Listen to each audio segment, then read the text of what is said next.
Kaya tingnan nakon. Isang halimbawa ng mga talaang kanan. Sa Genesis Kabanata 5. Pupunta na ba tayo sa Genesis Kabanata 1? Nabasa niyo na lahat ang Genesis dati, di ba? Sa simulang bawat taon, di ba?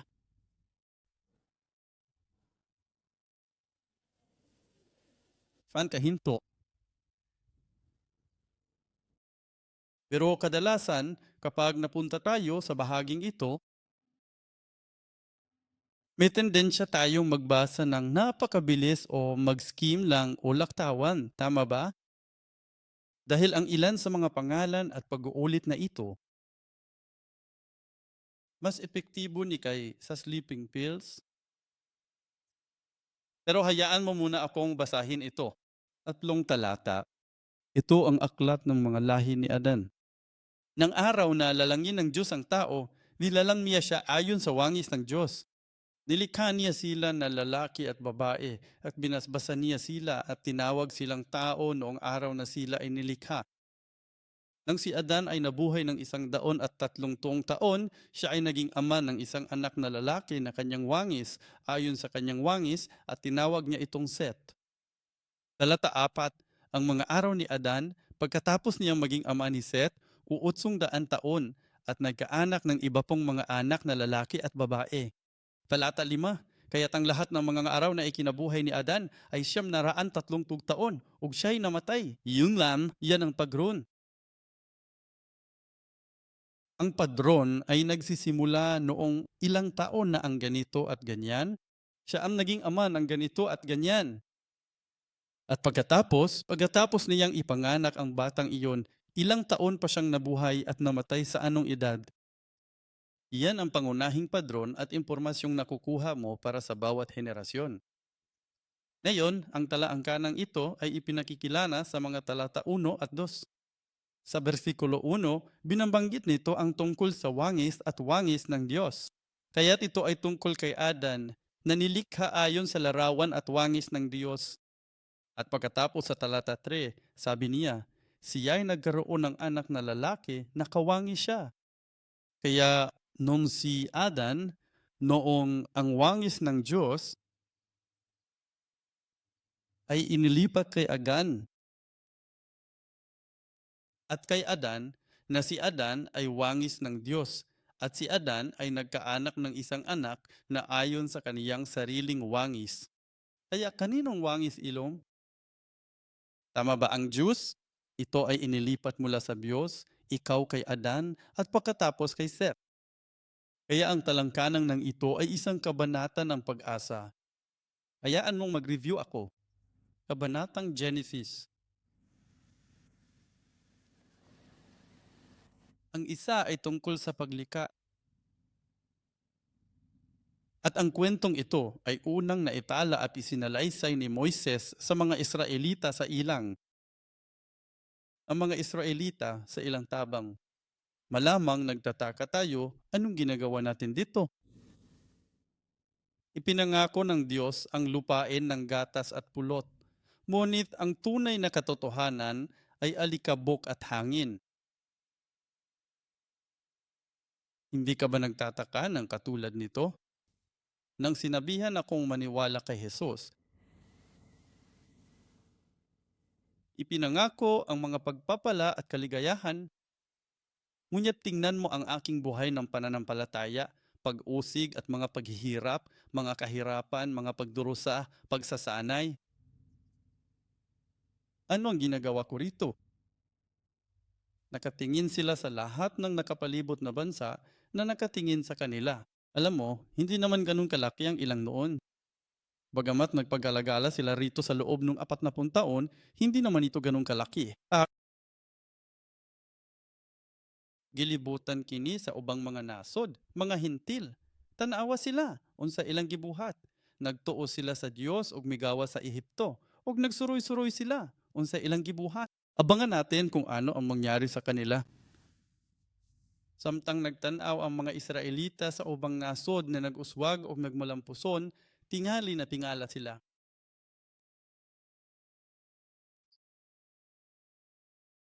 Ano ang pumasok sa isip ko at lumabas ako mula sa pinakadakilang bansang iyon ng Ehipto? Ito ang pinakamakapangyarihang bansa. Bagamat ako'y naging alipin sa bansang iyon, may pagmamalaki ko pa rin na ako'y taga-Ehipto. Iyan ang sinasabi ng mga Israelita. Nung nasa Ehipto tayo, mayroon tayong ganito at ganyan na isang kasinungalingan. Hindi nila taglay ang lahat ng pribileyong iyon bilang mga alipin. Pero kapag nagreklamo ka, may tendensya ka talagang makalimutan ang maraming tamang bagay. Ang totoong katotohanan ay nawawala.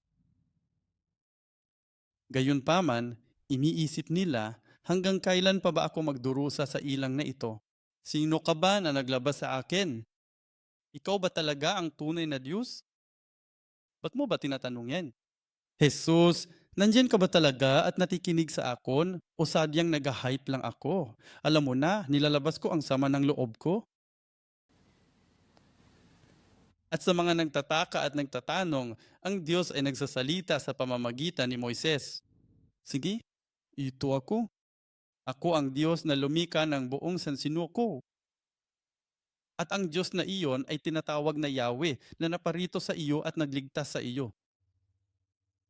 At hayaan mong ikwento ko sa iyo ang kwento, ang relasyon mo at ang akin, ikaw at ako, nagkaroon tayong perpektong relasyon sa Hardin ng Eden.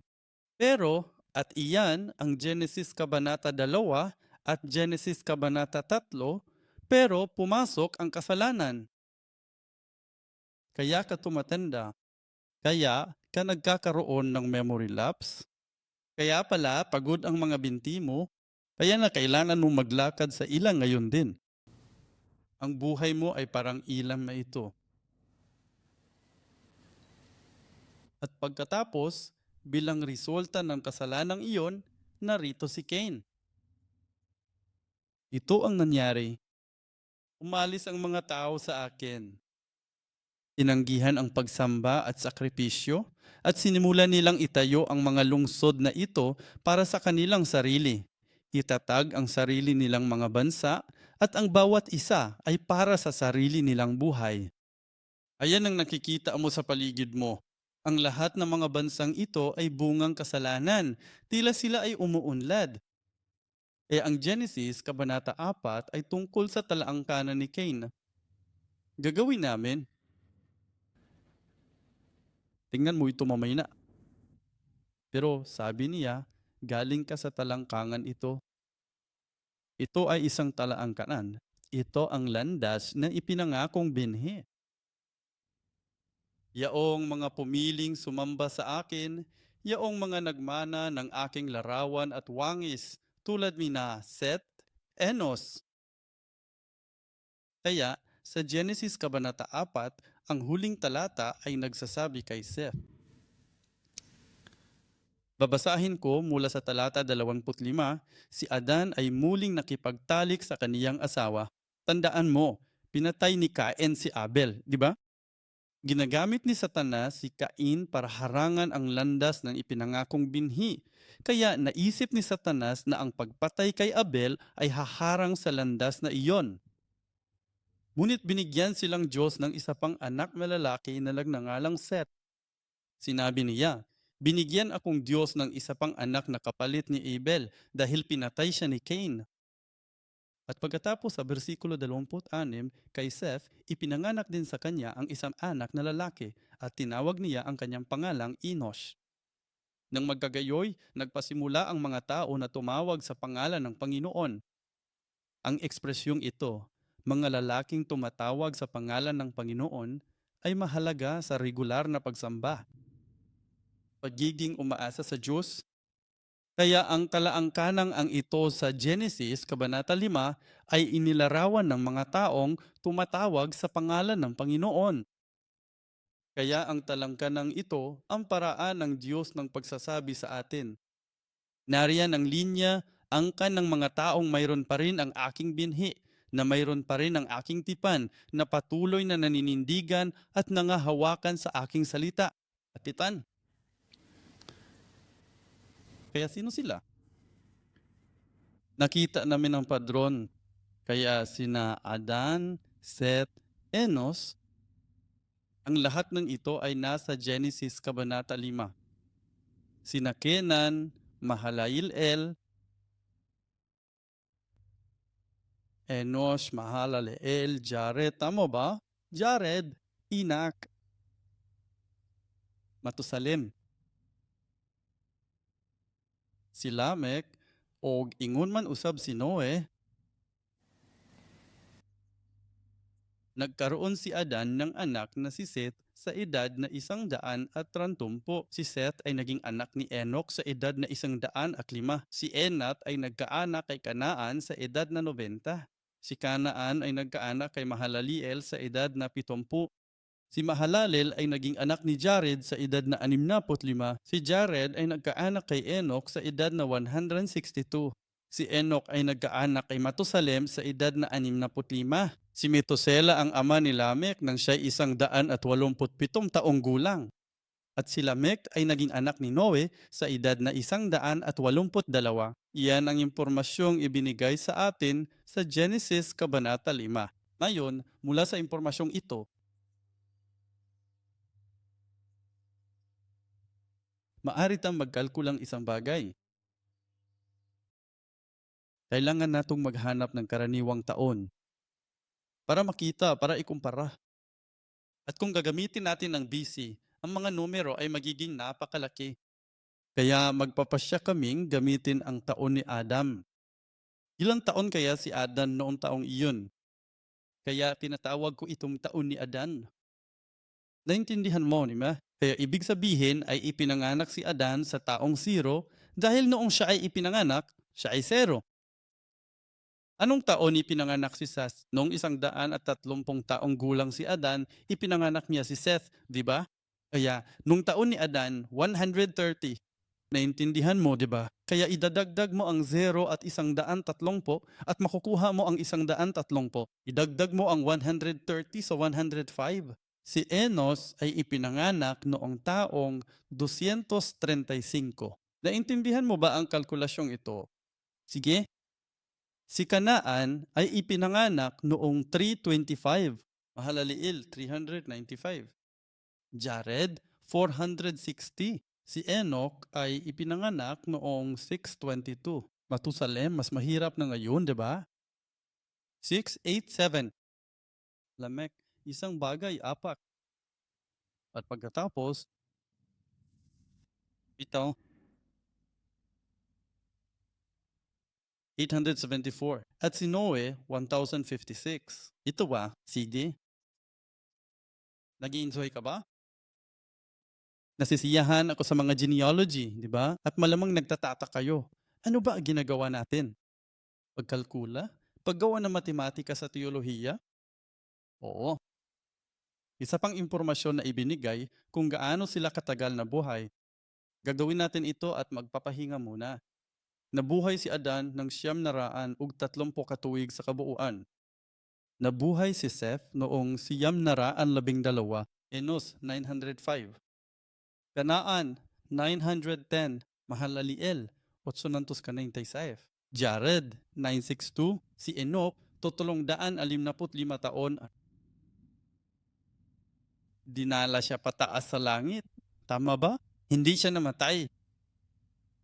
Si Matusalem, pinakamahaba, siyam na gato, siyam na po siyam. Lamek.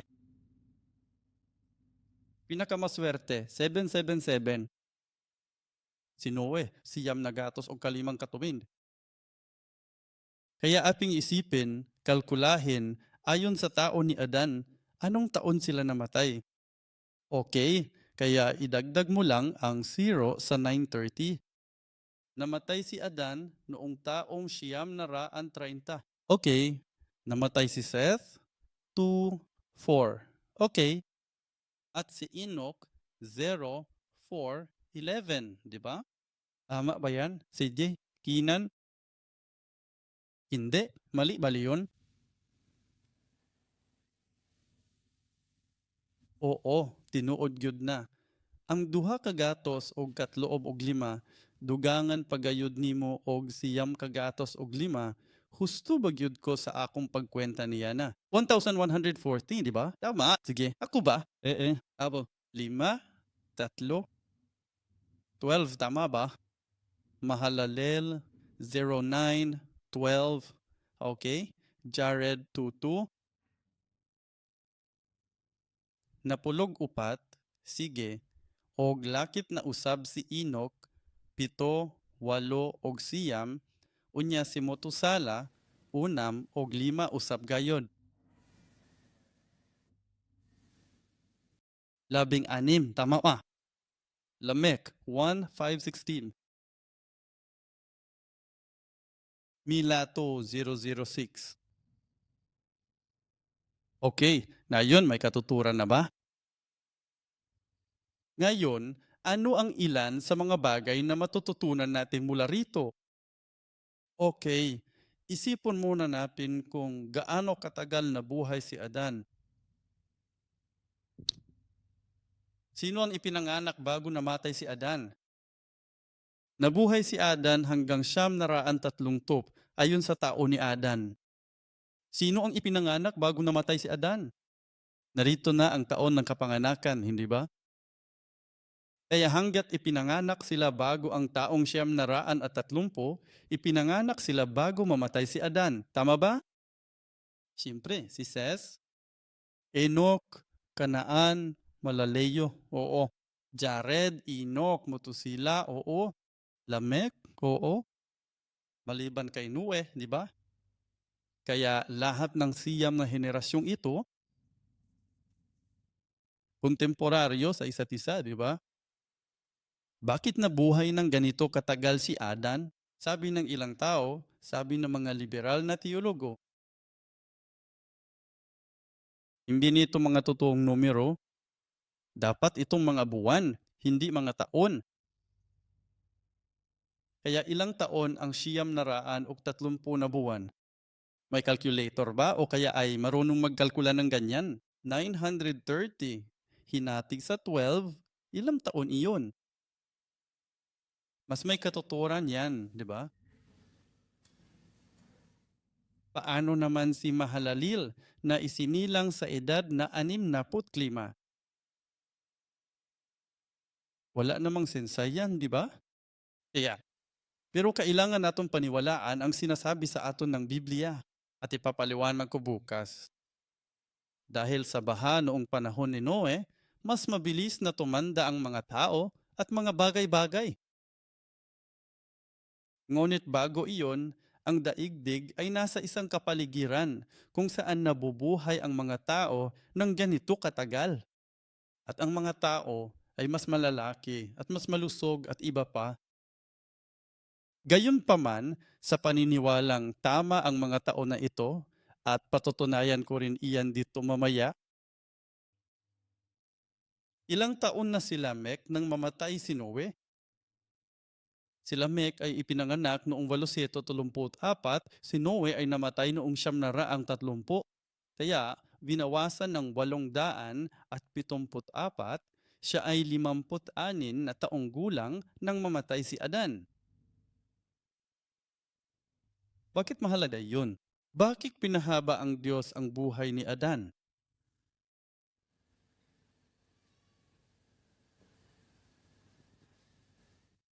Ano ang pagkakaiba ni Adan at nung iba pang mga tao rito sa talangkangan ito?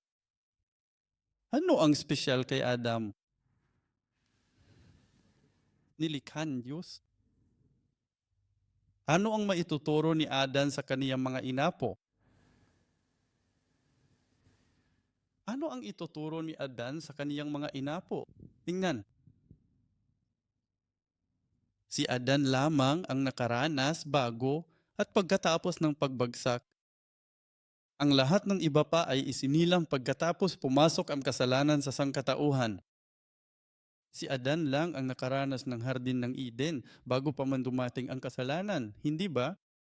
Kaya kung ikaw si Adan at nagkaroon kang anak at ngayon alam mo na, mamatay ka dahil sa kasalanan at mamatay din ang batang iyon. Ano ang ituturo mo sa batang iyon? Oo, ikukwento mo sa kanila ang kwento mo. Alam mo anak, tayo ay nilikha Nilikha tayong Diyos upang maging walang hanggan. Pero nagkamalian tayo no. At dahil dito, mamatay na ako.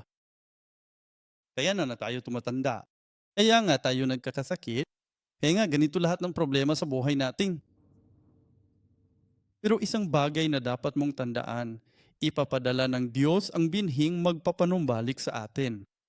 Kailangan mo siyang hintayin. Hindi naton alam mo kung kailan siya darating. Sabi niya, ipapadala niya ang binhi. At kaya nga, kinailangan, ikaw ang ipanganak naming ng nanay mo pagkatapos mamatay ng kapatid mong si Abel dahil nangako sa atin ang Diyos ng isang bini at kailangan nating ipagpatuloy ang binhing ito. Kaya kung hindi siya dumating sa oras mo, kailangan mo nang magparaya, di ba? Ito ang isang bagay na sasabihin ko. Kung ako ang nasa sitwasyon niya, sa anak ko, sa apo ko, o sa apo sa tuhod, habang nabubuhay pa ako. At naisip mo ba, tuwing araw ng bagoy taon, bawat pistang taglagas, pumupunta ang mga bata para bisitahin si Papa Adam. At anong kwento ang ikinukwento niya? Koreano ako. Tayong mga Koreano, kapag pumupunta tayo sa bahay ng ating mga lolo't lola para sa mga bakasyong ito, naririnig natin ang parehong kwento. At ang lolo na nagkukwento ay nagkukwento sa parang ito ang unang beses niya itong ikinukwento. Tama ba?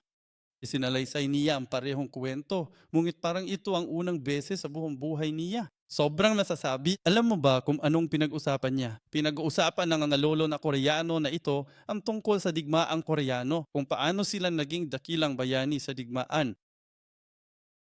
Gayunpaman, kaya malamang na itinuturo ni Adan sa kanyang mga anak ang tungkol sa pagkahulog, ang mga bunga ng kasalanan at ang pangako. May patunay ba sa Biblia? Mayroon. Nabasa mo ba ang genealogy? Balikan natin ang Genesis 5, talata 28 at ang mga sumunod.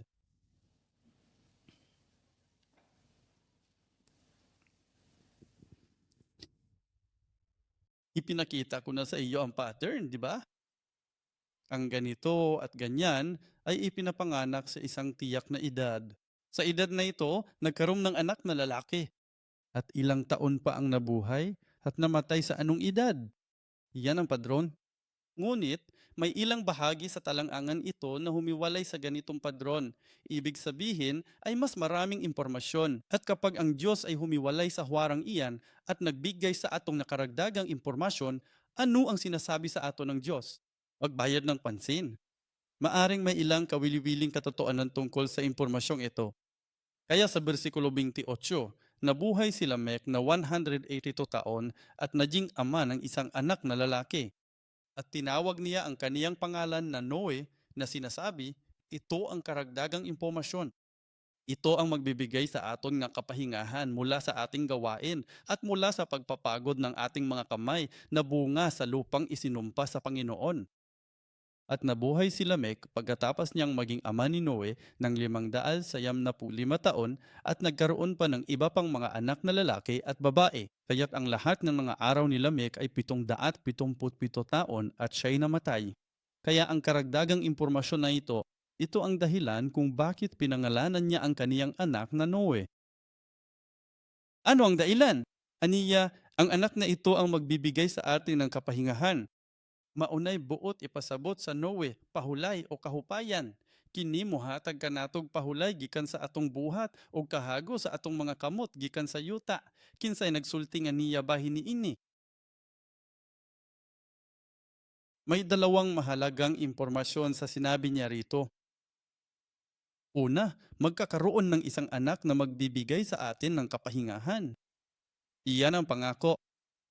Pangalawa, nagduro sa tayo dahil sa sumpang ito ng pagpapagal sa lupa. Sino ang magsabi nito sa kanya? Saan mo ito nabasa?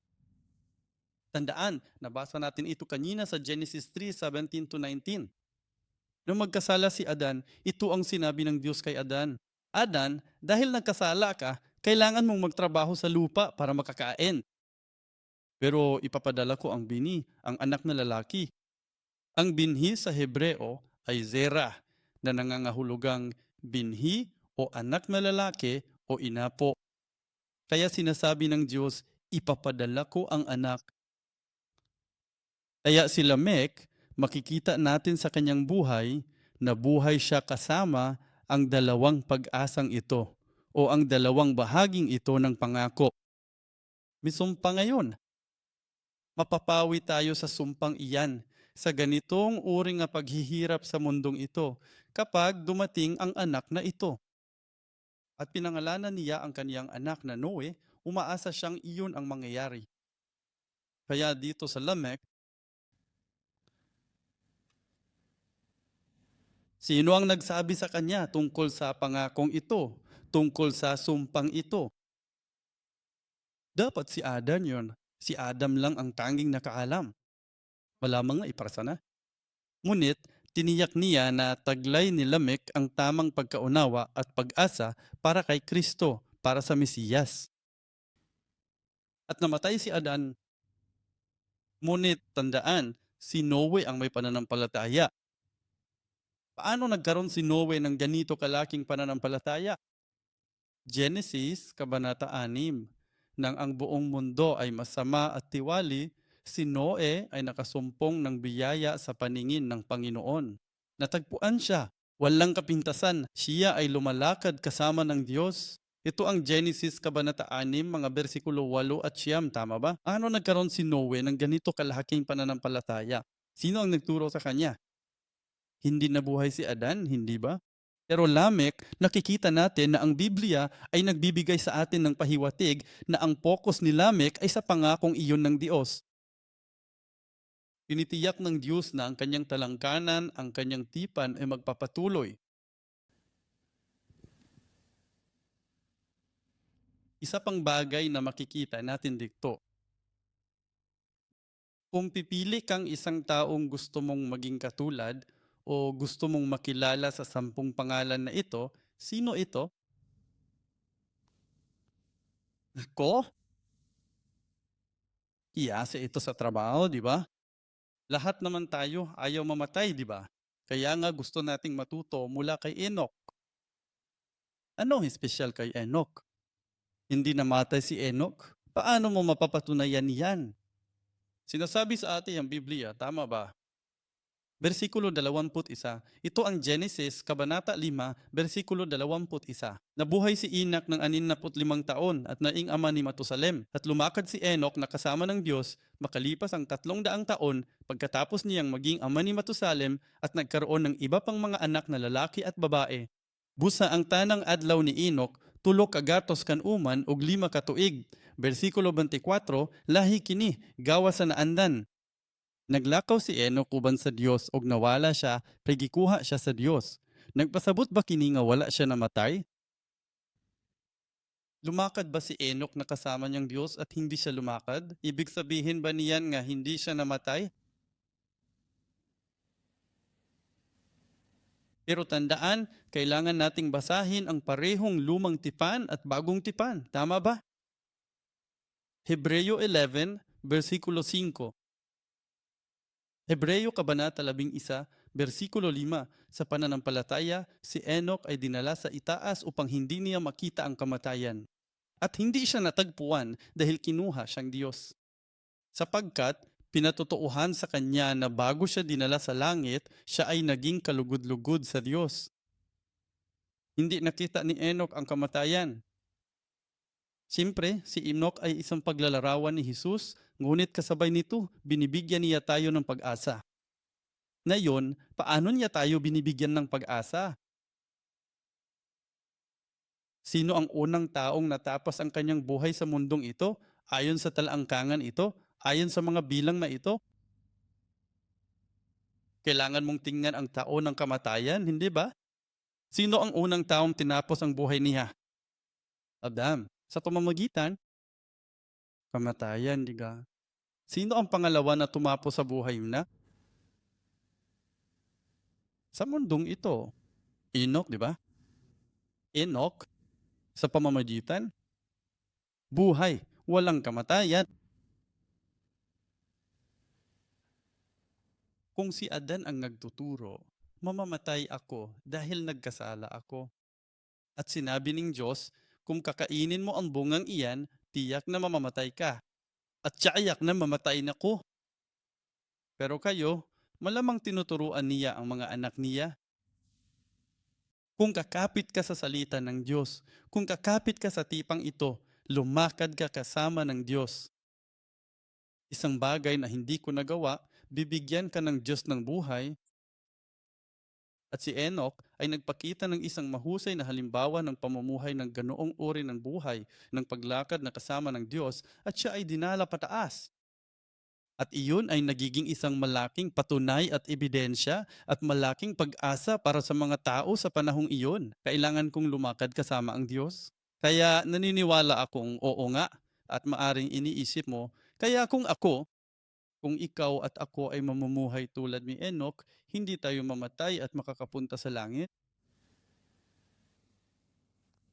Ano sa tingin mo? Kita nyo, ang pagkabuhay na mag-uli at ang pagbabagong anyo, tinatawag nating itong pagbabagong anyo o pagsasalin. Pagbabagong anyo o pagkabuhay muli, ipinangako ni Jesus na mangyayari ito sa katapusan pagdating niya. May mga taong muling binuhay mula sa mga patay, tulad ni Lazaro. Ngunit sa teolohiya, hindi iyon ang katuparan ng ipinangakong muling pagkabuhay dahil ano ang nangyari kay Lazaro pagkatapos noon? Ang tunay na pagkabuhay na mag-uli, ang tunay na pangwakas na pagkabuhay na mag-uli at pagbabagong anyo ay dapat na walang hanggan, tama ba? Iyan ang mga palatandaan at pangyayaring ipinapakita sa atin ng Diyos upang bigyan tayo ng pag-asa at mensahe. Kaya ang gawain ni Enoch ay ang iakyat sa langit bilang pangalawang taong nagtapos ng kanyang buhay. Sa aking paniniwala, hindi. Mangyayari ba ito sa atin? Tunay nga kung si Jesus ay darating sa ating panahon. Tama, sinasabi sa atin ng 1 Tesalonica, Kabanata 4, yaong mga nangatulog, ibig sabihin, yaong mga pumanaw na kay Kristo, sila ay bubuhayin muli, ibabangon. At pagkatapos niyan, tayo nga buhay pa ay iangat at sasalubungin ang Panginoon sa himpapawid. Hindi ba?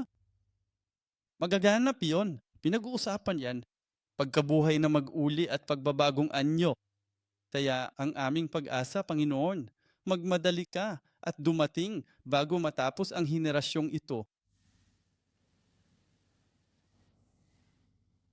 Hindi ka ba sumasang-ayon o natutulog ka lang?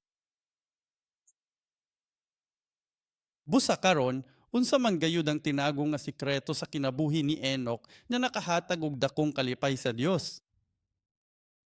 Kung tayo man, kailangan nating mamatay o hindi. Kahit na kailangan nating mamatay, mamatay tayo kay Kristo, tama ba? Ngunit, kung pagpapalain tayo ng Panginoon o bigyan tayo ng pagkakatao mabuhay pagdating niya, kukunin niya tayo pataas. Amen? Alinman sa mga ito, gusto nating mamuhay ng kalugod-lugod sa Panginoon tulad ni Enoch. Paano natin gagawin iyan? At nakikita natin ang sikretong iyan dito sa buhay ni Enoch.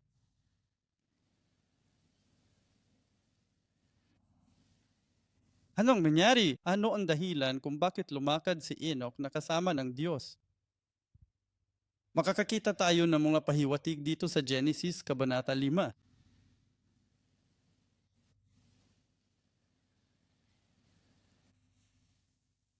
Sa bersikulo 21, sinasabi nito, nabuhay si Enoch ng 65 taon at naging ama ni Matusalem. Pahiwatig ito at lumakad si Enoch na kasamang Diyos. Sabi nito, kung gayon, isang uri ung bagay na may sanhi at bunga. At lumakad si Enoch na kasama ng Diyos 300 taon pagkatapos niyang maging ama ni Matusalem. Muli, binibigyang diin nito ang katotohanan na lumakad siya kasama ng Diyos pagkatapos niyang maging ama ni Matusalem. At pagkatapos, nagkaroon siyang iba pang mga anak na lalaki at babae. Kaya't ang lahat ng mga araw ni Enoch ay 365 taon. Lumakad si Enoch na kasama ng Diyos at hindi siya dapat patayin ng Diyos. Kaya ano sa palagay mo ang dahilan ng paglakad ni Enoch kasama ng Diyos? Ang kapanganakan ni Matusalem. Kumusta naman ang pagsilang ni Matusalem? Si Matusalem at sa Biblia, ang mga pangalang ito ay napakahalaga. Sa kulturang Hebreo, lalo na sa sinaunang kulturang Hebreo sa malapit na silangan, ang kahulugan ng pangalan ay napakahalaga.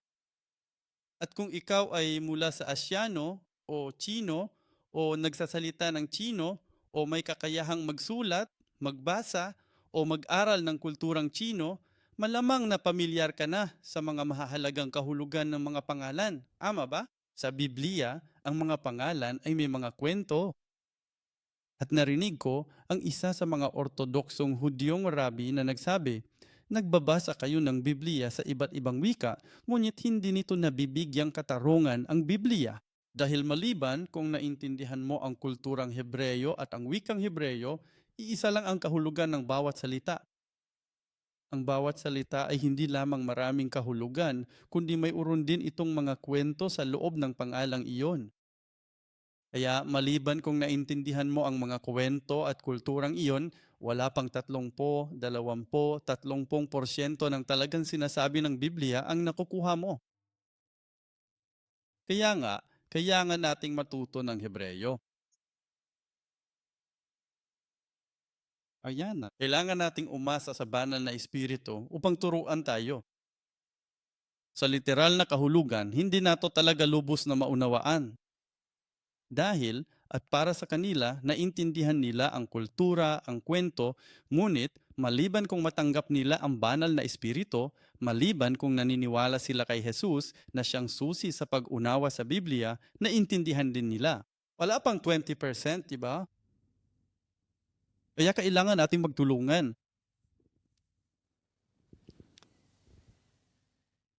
Kaya, ang pangalan ay Matusalem, Miyato.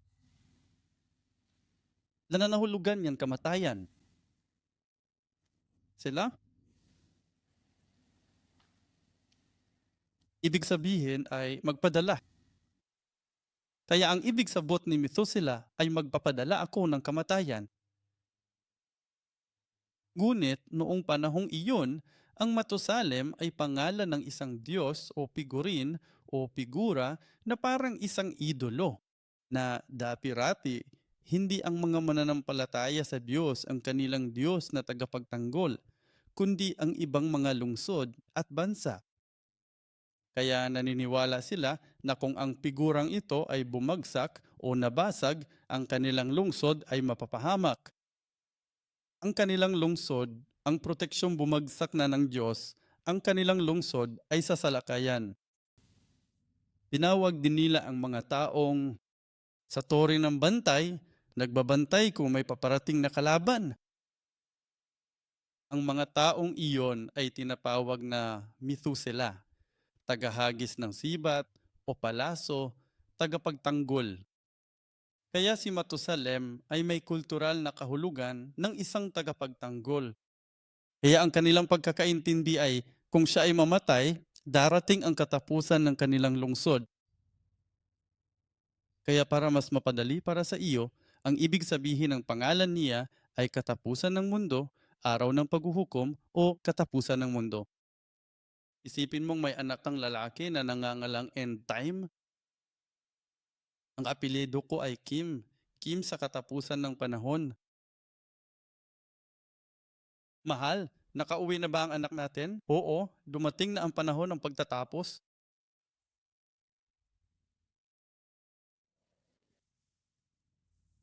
Tingnan. Sa tingin mo ba, gusto ni Enoch na pangalanan ang anak niya ng Matusalem? Marahil, ang isang tagapagtanggol ay isang magandang konotasyon, ngunit ito ay paghahayag ng Diyos kapag namatay ang iyong anak. At hindi mo alam kung kailan isisilang ang isang anak na lalaki, kung kailan siya mamamatay. Hindi namin alam. Kapag namatay ang anak mo, daratong ang katapusan. Talaga? Kung talagang naniwala si Enoch diyan, nabuhay sana siya araw-araw. Inisip at tinatanong, ngayon na ba ang araw na ito? Ngayon na ba ang araw na darating ang wakas? At sa tingin ko, Kailangan nating mamuhay ng may ganyang saloobin. Humingi sa Diyos ng lohikal na pag-isip. Ngayon na ba ang araw na babalik ang Panginoon? Ngayon ba ang araw na hinihiling sa akin ng Panginoon? At kaya nga, sa unang 65 taon, malamang ay naniwala siya sa Diyos, ngunit hindi. Gamay ra giingon sa unang kan unamon og 5 ka tuig. Pagkatawo ni Matusalem, milakaw si Enoch uban sa Dios og 3 ka gatos ka tuig hangtod gikuha siya. Nahimuot ang Dios niya. Sabi ng Dios, hindi kita maaring iwan doon. Kailangan mong tumunta, pinalati siya. Naway ikaw at ako, mabuhay man o mamatay, ay mamuhay sa ganitong uri ng buhay, kung saan tayo ay mulat at may kamalayan sa presensya ng Diyos. At kung naasan tayo ngayon, kung sinabi sa iyong Diyos na ngayon ang iyong huling araw, huwag sana. Kung sasabihon sa iyong yung Diyos na ngayon ang huling araw mo, ano ang gagawin mo ngayon? Lumabas at magparty? Gusto mo ba ng steak hanggat maari? Ano mang pagkain ang gusto mo, hindi ka ba luluhod at makikipagkasundo sa Diyos at iayos ang iyong relasyon sa Diyos? Guni-gunihin si Enoch na ginugugol ang araw-araw sa paggawa niyan.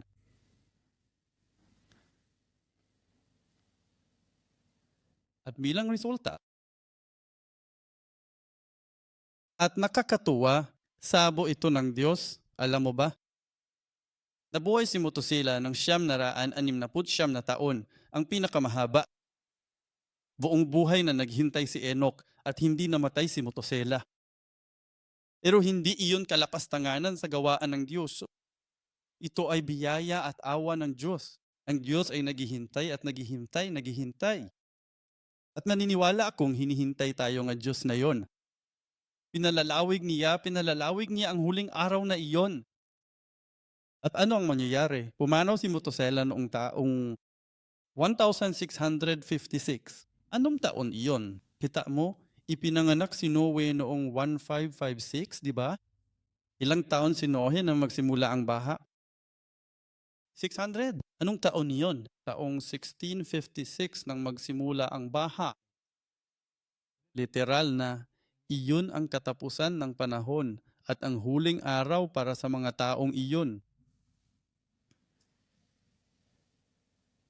At sa mga kasulatang Hudyo, mayroong talaan nito at wala ito sa Biblia, kaya hindi ko masasabi ng may otoridad, ngunit may mga kasulatan, Seder Olam, isa sa mga tradisyonal na kasulatang Hudyo na nagsasabing namatay si Metusela 7 araw bago ang baha. Nang matapos ang arka, sinabi ng Diyos, sa loob ng 7 araw, magpapadala ako ng baha. Ito, namatay si Metusela. At makita mo, si Lamech ay nabuhay hanggang 1651. Kaya makikita natin na si Lamech ay tiyak na nabubuhi din noong panahon ng paggawa ng arka. Hindi ko alam kung nakatulong ba siya. Alam mo na, malapit na siyang mamatay, pero naoron siya. Kaya sinasabi sa atin ng kalkulasyong ito na dapat tama ang mga taong ito. Ang ibig sabot ng pangalan niya ay kapag siya ay namatay, daratong ang katapusan. Nang mamatay siya, dumating ang wakas. Ngayon, nabanggit ko na kanina na ang bawat pangalan ay may kahulugan. At ang talaang kanang ito ay talagang nagsasabi sa atin sa pamamagitan ng kanilang mga pangalan, ng mga kahulugan ng kanilang buhay, ang daloy ng kanilang buhay. Mga dalawang tao, nabanggit ko na sa simula at sa pagpapakilala, kailangan nating hanapin si Jesus at ang aking sarili. Sa lahat ng dato. Pero, ang mga pangalang ito ay talagang may kahulugan. Una, pag-isipan natin ang kahulugan ni Adan. Ang ibig sabihin ng Adan ay tao. Ito ay isang karaniwang pangalan lamang na nangangahulugang tao o sangkatauhan. Si Seth ay isa pang bingwi.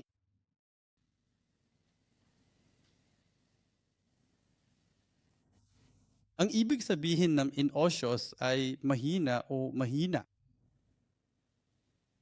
Ang ibig sabihin ng kenan ay hindi inaasahan. Pag-aari o regalo, hindi inaasahang regalo. Ang ibig sabihin ng mahalaliil ay papuri o pagpapala ng Diyos. Alam mo, sinasabi natin na haleluya, di ba? Mahalalyo, parehong ugat, halalyo. At ang ibig sabot ni Jared ay bumaba, bumaba. Ang ibig sabihin ng Enoch ay pagtuturo o tagapayo tulad ng mabuti at mahusay na halimbawa. Ang ibig sabot ng Methuselah ay magpadala, kamatayan.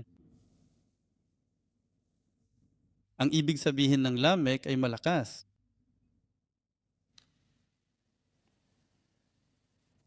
Ang ibig sabot ng Noe ay pahinga o ginhawa.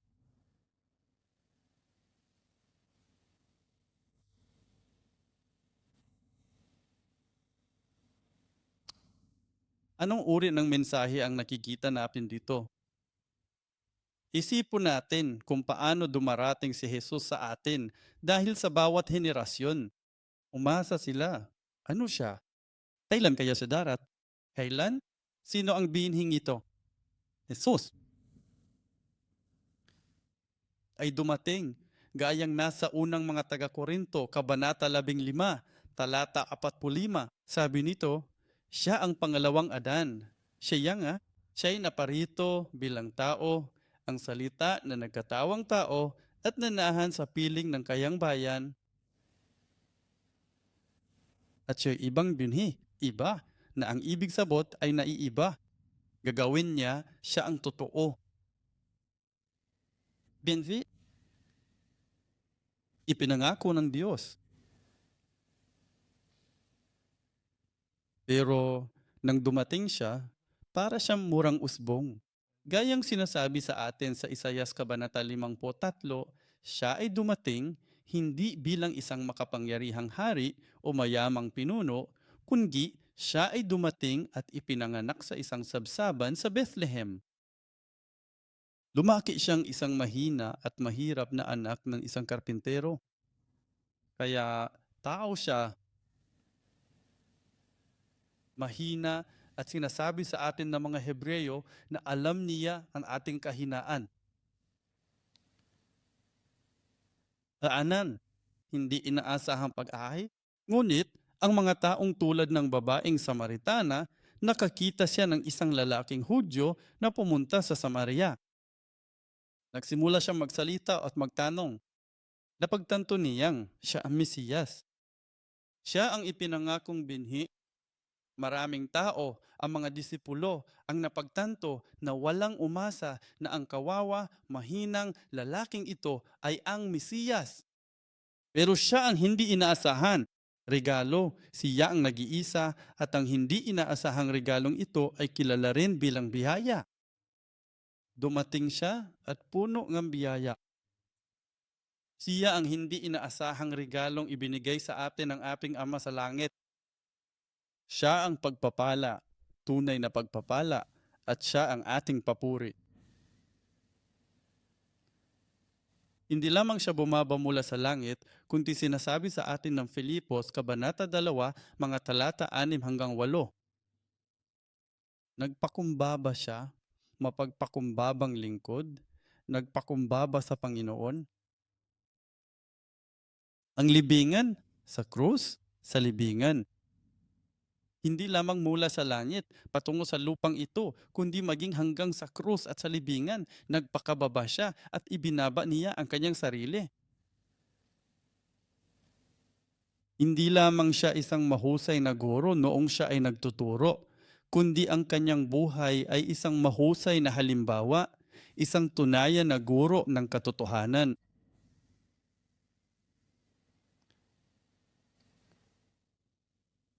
Ngunit sa pamamagitan ng kanyang kamatayan, Sa krus, matatagpuan natin ang pag-asa. Natatandaan mo ba si Enoch? Si Enoch, ang kanyang buhay ay nakatuon sa pagkamatay ng kanyang anak. Ama, aming Diyos, aming Ama, isinugo ang kaniyang anak upang mamatay sa krus. At ang pagkamatay ng kanyang anak ang magbibigay buhay sa mundong ito. Natanggap ni Lamech ang bagong lakas na ito ng Diyos. Si Jesus ang bagong lakas at kapangyarihan. Ang kamatayan sa cross ay hindi pagkatalo ni Jesus, kundi ito ang bagong lakas at kapangyarihan ibinigay niya sa atin.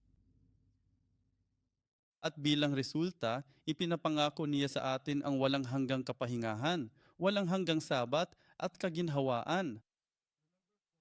Natatandaan mo ba noong ginagawa ni Noe ang arka, sa tingin mo ba ay madali o mahirap ito? Anong klaseng tanong yan? Napakahirap noon.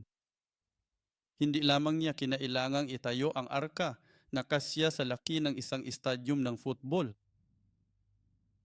Pero sinabi ng Diyos, kailangan mong ihanda ang lahat ng pagkain para sa lahat ng nilalang na papasok sa arka para makakain nila habang sila ay nasa loob ng arka. Gaano sila katagal doon? Malapit ng mag-isang taon sa kabuuan. Isipin mong naghahanda. Paano mo gagawin ang arka at ihahanda ang pagkain para sa lahat ng mga hayop na iyan, hipopotamo, elepante, gaano karami ang kinakain nila? Parang nasa ministeryo ka, pero kasabay nito ay kailangan mo magtrabaho. At kailangan mong mag-aral. Kailangan mong palakihin ang mga anak mo. Alam mo, ang daming dapat gawin. Diyos ko, walang oras. Pero isipon mo na lang, si Noah ay halos isinakripisyo ang kanyang buhay para lamang gawin ang gawain ng Diyos. Ngunit para sa kanya, ang pagkamatay ni Methuselah ay isang pag-asa. Buhay pa si Methuselah, di ba? Malamang na sa kanyang higaan ng kamatayan, si Noe ay may pag-asa. Alam kong mahirap ang pinagdadaanan mo.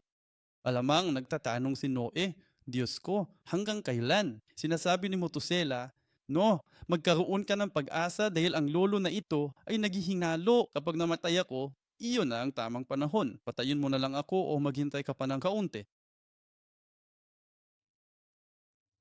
Kita niyo, ang pagkamatay ni Methuselah ay naglalarawan ng pagkamatay ni Hesukristo. Nakakalungkot na kinailangan niyang mamatay. Ngunit para sa atin, sa totoo lang, ang kamatayan ni Hesukristo sa krus ang tanging pag-asa natin na magpapanatili sa atin hanggang sa kanyang pagbabalik. Kaya iyan ang kahalagahan ng kanilang mga pangalan. Kumpara kay Jesus, at paano naman tayo? Tapos na ba ang oras natin? 5 minuto? 3 minuto? Sige. Sige, magsasalita ako ng mas mabilis. Lalaki, napanood mo na ba ang pelikulang Truman Show? Palabas ni Truman. Alam mo, ang ibig sabihin ng pangalang Truman ay tunay na lalaki. Ang tunay na lalaki, tama ba? Sa paningin ng Diyos, ayon sa awit 40, talata 20, ang tao sa kanyang karanyaan o sa kanyang kaluwalhatian o sa kanyang kayamanan, ngunit walang unawa, ay parang mga hayop na namamatay. Sa paningin ng Diyos, hindi lahat ay tunay na lalaki. Lahat ay naglalakad, mga patay na naglalakad. Ibig sabihin, lahat ng tao sa mundong ito ay parang mga zombie. Maliban na lang sa mga tunay na may hininga ng buhay sa kanila. Sa mata ng Diyos, sila ang mga tunay na lalaki. Kaya kapag natanggap na to ng Espiritu ng Panginoon, doon tayo nagiging buhay na nilalang. Yan ang tinutukoy ko. Totoo pa rin. Kaya kapag tinanggap natin si Kristo, kapag lumapit tayo kay Jesus, tayo ay nagiging tunay na tao. Kasama sa lahat ang kasarian, lalaki at babae. At kaya,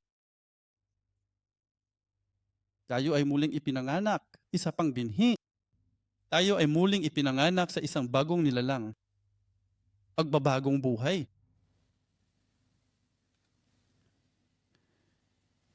At kapag lumapit tayo kay Jesus, bago pa ako nagtiwala sa sarili kong lakas, sa sarili kong talino, edukasyon, sa mana ng aking ama, hindi ko alam.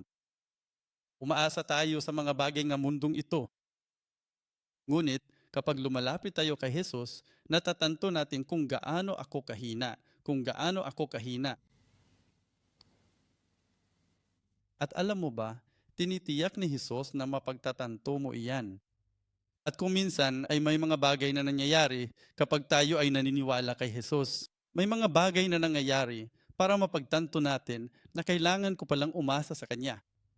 Kung hindi, hindi ako mabuhay kahit isang sandali nang wala ang tulong niya. At sa gayon ay napagtanto natin na tayo ay mahina at mahina.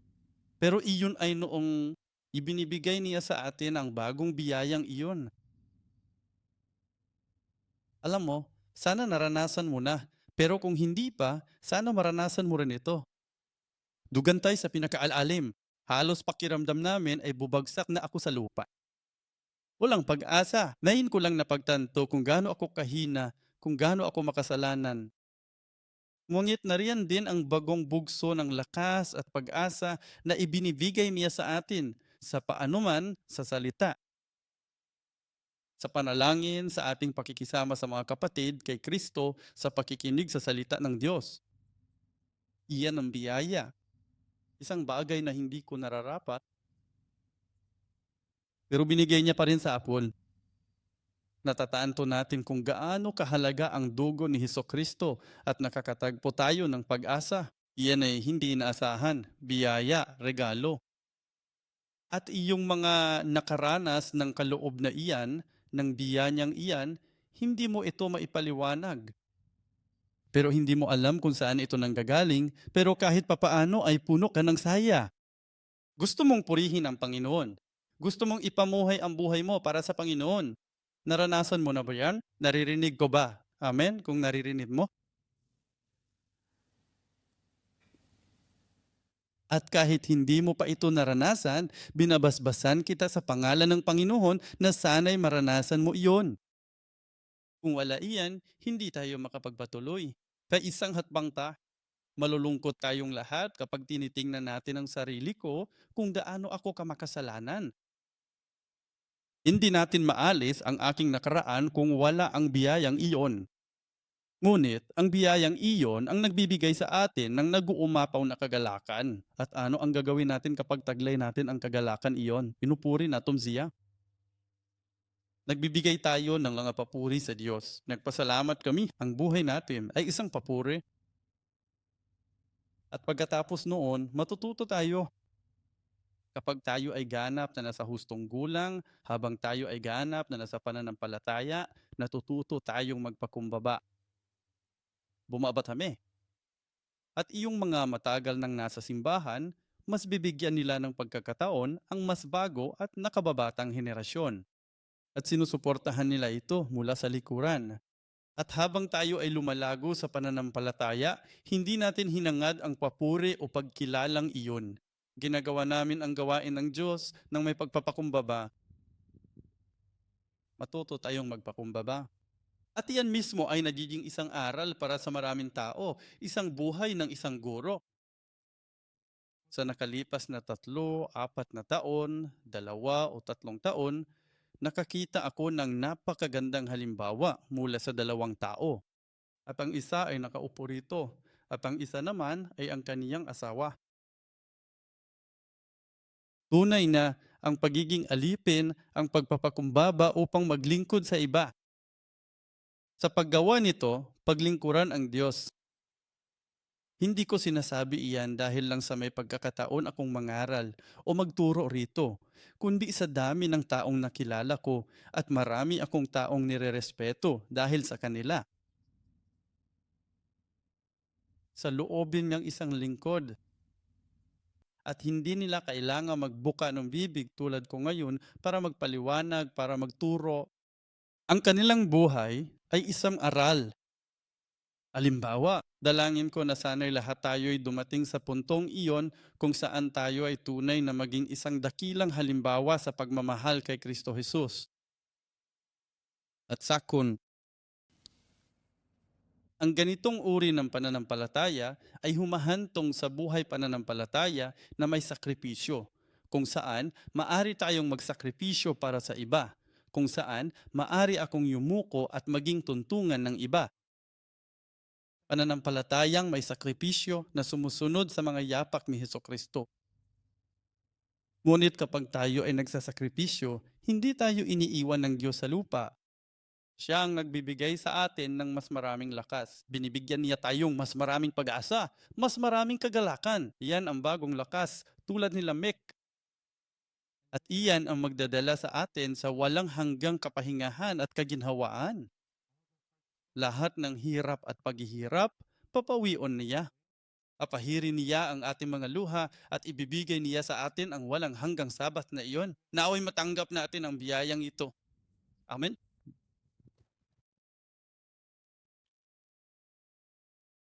Pagkatapos ay magdasal tayo ng maikli at magsisimula na tayo ng pahinga. Diyos Ama, maraming salamat po sa imo para kay Hesukristo. Nagpapasalamat kami sa pag-asang ibinigay mo sa amin sa pamamagitan ng dugo ni Hesukristo, sa kanyang pagpapakumbaba, sa kanyang kamatayan at sakripisyo.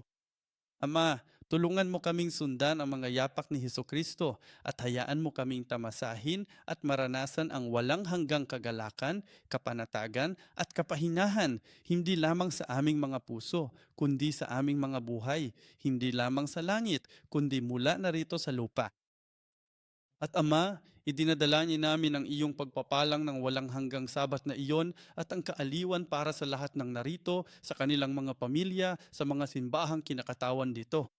Ug ang atong mga minahal nga giampo, salamat sa imong grasya. Sa ngalan ni Jesus kami nagampo. Amen.